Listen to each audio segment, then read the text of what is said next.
Hello everybody, welcome back to Let's Play Hearts of Iron 4 Kaiserreich, the German Empire. Let us continue on from where we last left off. We have unified with Austria. Hungary has joined our alliance. I would say overall things are looking pretty good. An alliance with Czechia. Stronger together.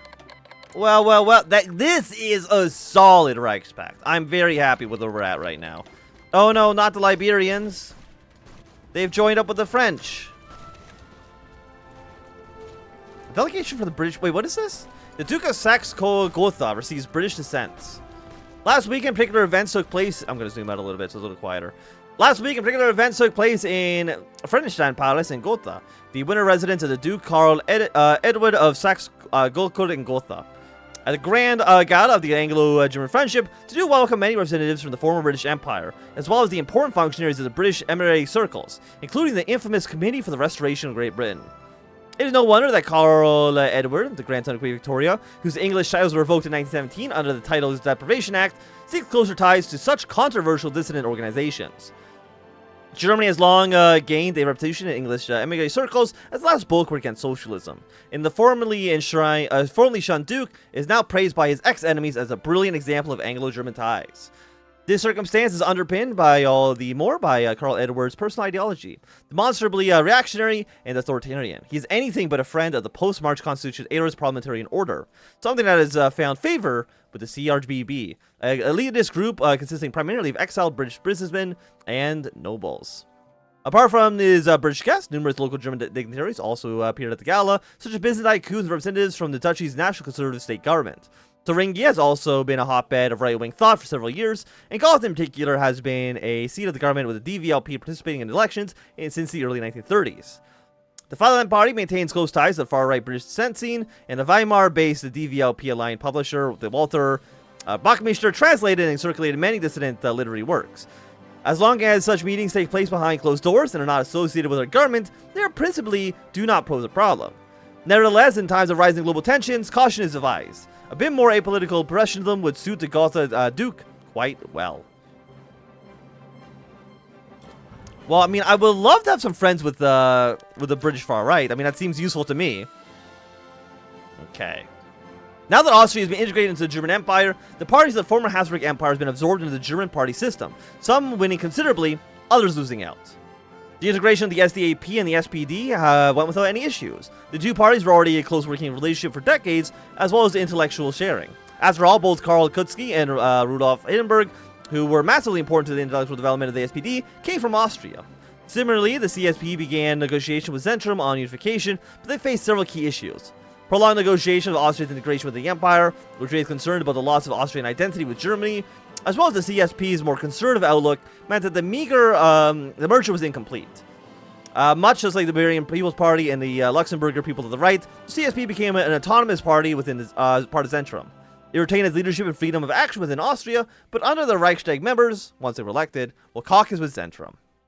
Okay, sounds great to me. Actually, it's not great, because I do want the SPD to get less popular. But I guess I can't really force that issue at the moment, unfortunately. So what I want more military factories. Like, we really... Do we need 80%? We really need to prepare for war. Like, our civilian factory is fine. 116 civilian factories, I'm happy with that number. I don't think we need any more than that, really. Okay, we got our conversion bonus. That'll be helpful for the future. Fuel refining 2, though, would actually be... would be really lovely. I want to push this tank. I want to see if we can reach the coast here.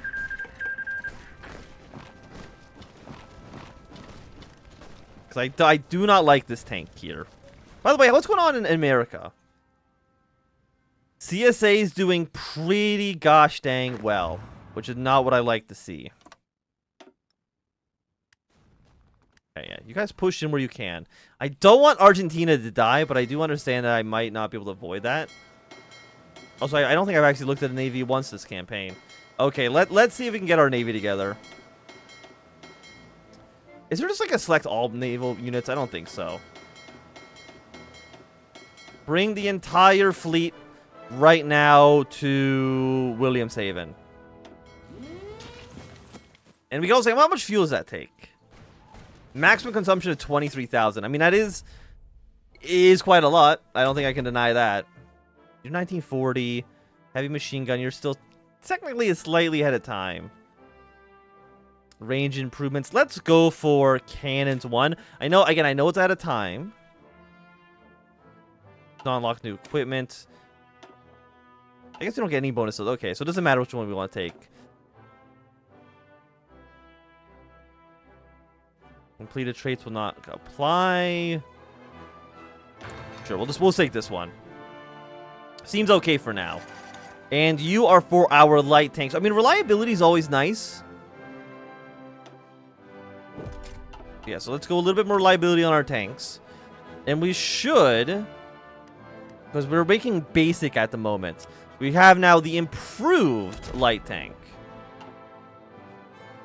Let me just, actually, what's down here? Those are aircraft. Okay, that's fine. We're making only 1.2 per day. Oh, so these don't have any, okay, they don't have any companies assigned. That's less than stellar. Breakthrough 14. I mean, I'm always a fan of breakthrough. 2-man turret. What is that? That is a 40% increase for a 33% increase in price. So that is more efficient. Close gun support. High velocity cannon. It could have great piercing. You know, let's give it like a good anti-tank weapon. We'll give it a radio, of course. Wet ammunition for the reliability I'm always a fan of. Is there anything else we want on this, though? I don't think... Well, actually, we don't need 120% reliability. I think if it's over 100%, it doesn't actually do anything. But somebody correct me if I'm wrong. 3 armor. Does this actually cost... It does. Ah, but it's not like that much. What if I crank this out? 81% reliability, so maybe I do want to then... I could throw in the, 93, 7.2 kilometers. I would say these stats look pretty good to me. How much does it cost? 8.3. What's our current light tank? It is... We are doubling the price. You know, if this is going to be mostly also combined, maybe we don't need, like, a great engine with it. Like, it's another 7.2.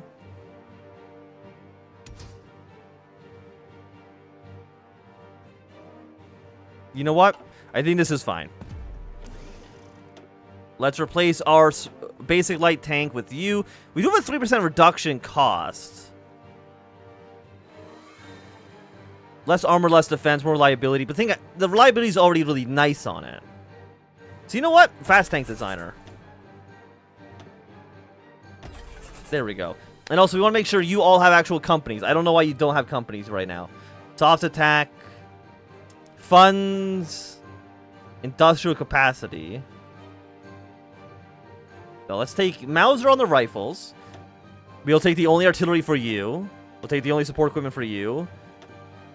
Well, a lot of these are simple. There's only one choice.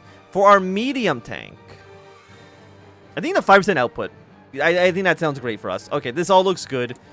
We do need more tungsten. We'll get that from Germany East Asia. Now, there are some issues with trade with Germany East Asia. It's like once we're actually at war with like Japan and stuff. I don't care about transfer planes or naval bombers right now. I'm gonna tell you it's not that important to me. Okay, Bukhara's collapsed.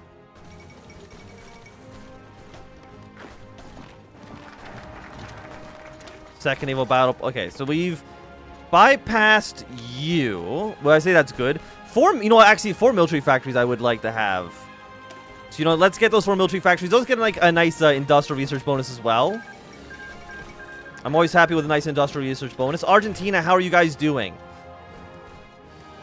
You are slowly pushing your way back to where you need to be.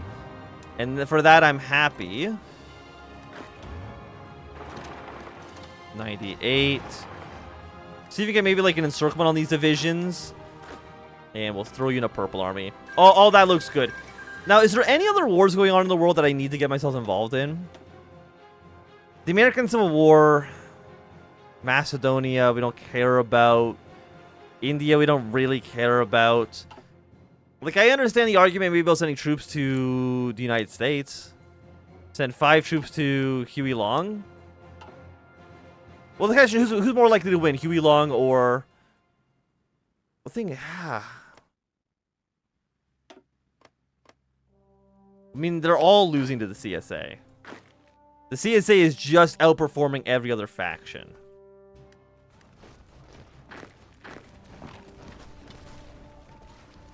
Maybe 182. Our defense is here looking good. I'm surprised we don't do that much damage against the tank. I mean, I know the tank probably has some decent armor and whatnot.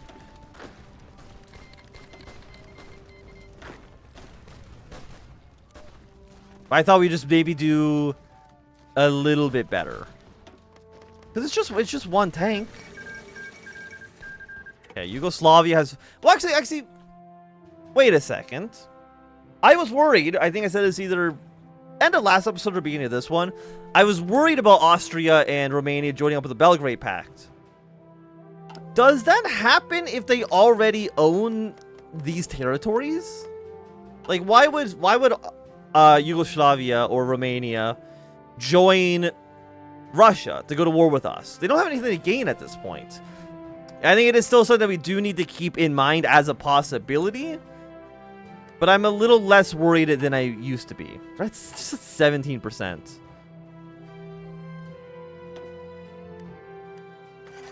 Okay, we'll investigate you guys.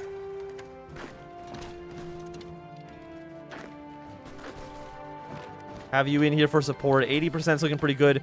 Okay, well, that answers my question. They've just joined the Moscow Accord. Romania hasn't.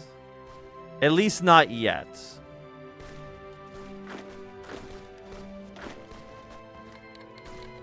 Spain joining International. So you've gotten a little bit bigger. You've gotten a little bit bigger. Let's take a look at our faction map mode. It's still not... I still don't think it's like that worrisome. Like Spain joining International. We knew that was going to happen. Oh, Fate of Southern Tyrol. Why would I not assimilate it? Yeah, assimilate into our territory. I didn't even like notice that was even an option. Like, why would I ever take it? Sell Polish holdings. We're looking at a minor defeat for the Polish government. We're at -3. Okay. We're at 84. We have 16%. And remember, we do lose -5. So we can spend 5 basically for free. Ooh, we get a 50% bonus on you.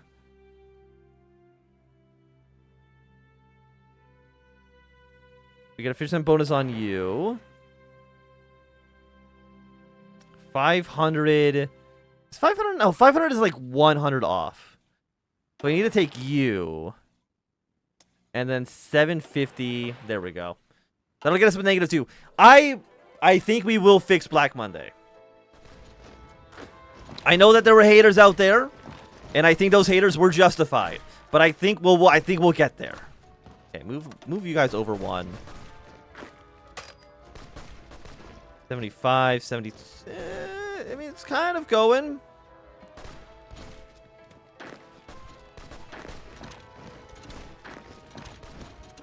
$96, 97.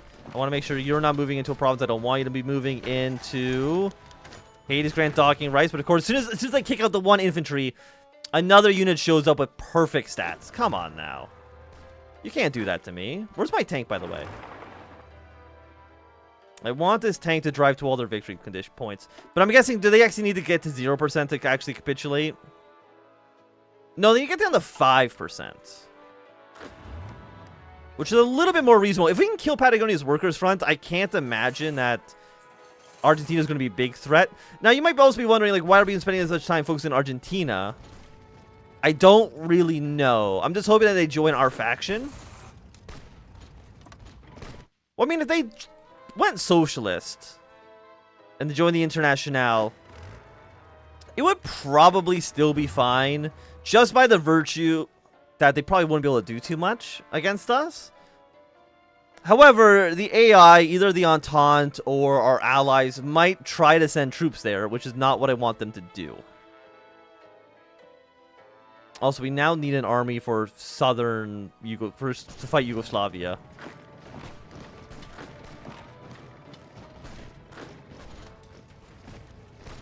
Okay, we're holding out okay. Florence is like right there. How are the Caucasus looking for right now in the Italian Civil War? Are they looking okay, or 49 against 117? Okay, so the numbers are not okay. The numbers are pretty fucking bad. Tension between Zentrum and SPD.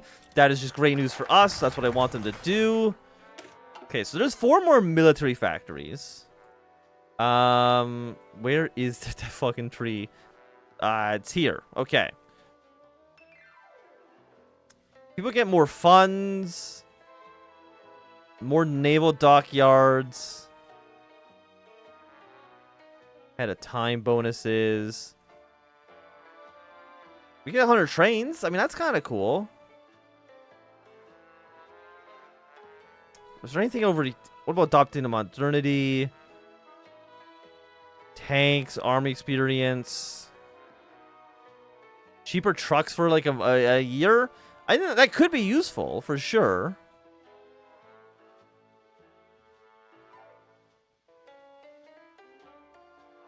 Development.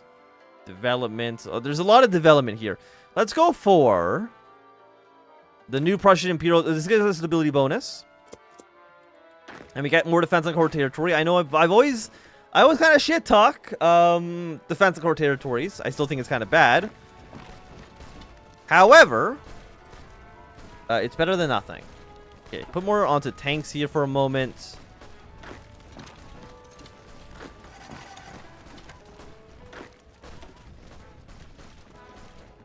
I hope we don't lose too many units. Like I don't want to be losing too many men fighting in Italy. Like I know Italy is important. Italy is one of like I say like the big 3. Reinforced Lithuanian police, investments in Poland. How much manpower do we gain? 0.03. Okay, that's pretty bad. Treatment good with Norway. Yes. I see no reason to say no to that. Unless I'm missing something, which maybe I am. Patagonia, what are you at right now? 23% still, huh? It's kind of crazy because I don't think they have any other cities. I guess this tank will just drive into random provinces until the game tells me I've done enough. Until I can see the Patagonia Workers' Front's dead. Because once they're dealt with, our life does become easier. Meddling in Poland. Polish Second 38 are looking extremely tense. The liberal opposition, the MKP, and the King's government have only grown during the economic recession. The King wishes to keep the election legitimate possible, but we could push the government to skew the election results. Thing is, if we push this, we're looking at a minor defeat. Fund them discreetly. Also, what's my man up to? Okay, he's still in France. That's great. You know what? I probably should actually research a little bit of cryptology. Okay, well, cancel you. I want to form a cryptology department. Always a nice thing to have. BASF declares record profits.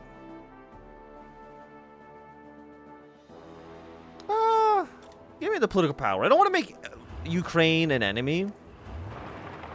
I want them to be friendly with us for, I would say, obvious reasons. They're again, another big ally.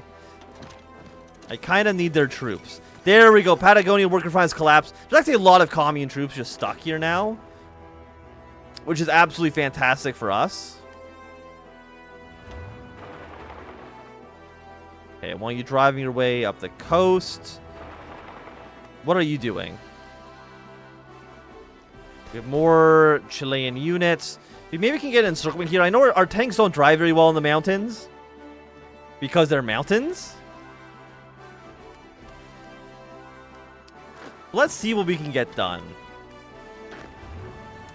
This doesn't matter. Don't be here. Go somewhere a little bit more impressive. Thank you. Also, there's now a war in Central America.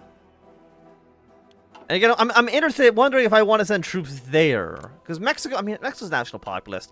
Mexico being national populist means that they'll probably end up invading all this territory anyways. So I don't think I actually need to worry about it. And I will say, the SRI is definitely making a bit of a comeback. Which does worry me. Okay, let's drag out our defensive line a little bit.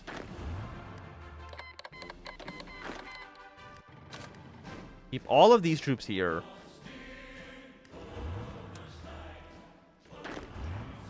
Yeah, bring you guys where you need to be. You're kind of in like weird spots at the moment.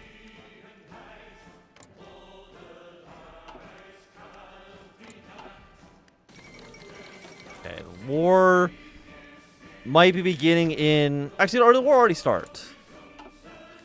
No, this is the Quam revolt. Okay, that's a different thing that we don't really care about all too much.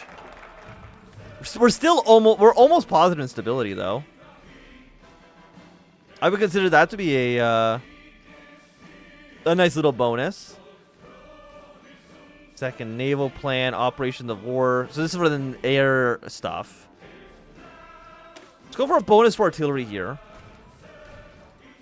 Like, that looks good to me. Give me 10% breakthrough. Done. Not even a question. I think we can walk behind you as well. See if we can walk behind you and get our way towards Santiago. King's appointed a loyalist government. We're happy to see it. Poland do not have any kind of, like, revolt, any kind of revolution. I would not be happy with that. And we do want to... Well, these are industrial projects, huh? You're looking good. Submit for peace I don't think we need right now. 9% for the SPD. We could just take both of you. There we go. Just get all this stuff done. And what about you? Infantry division. Let's send you over to Brown. Republic that won the Greek referendum. I believe that's like the pro-Russian faction. How are we getting our ass kicked so badly? Okay, pull our troops back a little bit. Let's see if we can just stay behind the river. I'm not a big fan of what Italy's doing here. I'll tell you that much. Because it's also going to open up another front for us when the war actually starts. Soft attack reliability, soft attack +3. I don't know why I'd ever not... Okay, take you. Because this is going to be a front immediately that we're going to need to push our way into the SRI. But I will say, at least that for right now, this is going to be a good time for us to end off this episode. So if you have enjoyed, remember thumbs up. Not joking, some down. You want to see more, subscribe, and goodbye.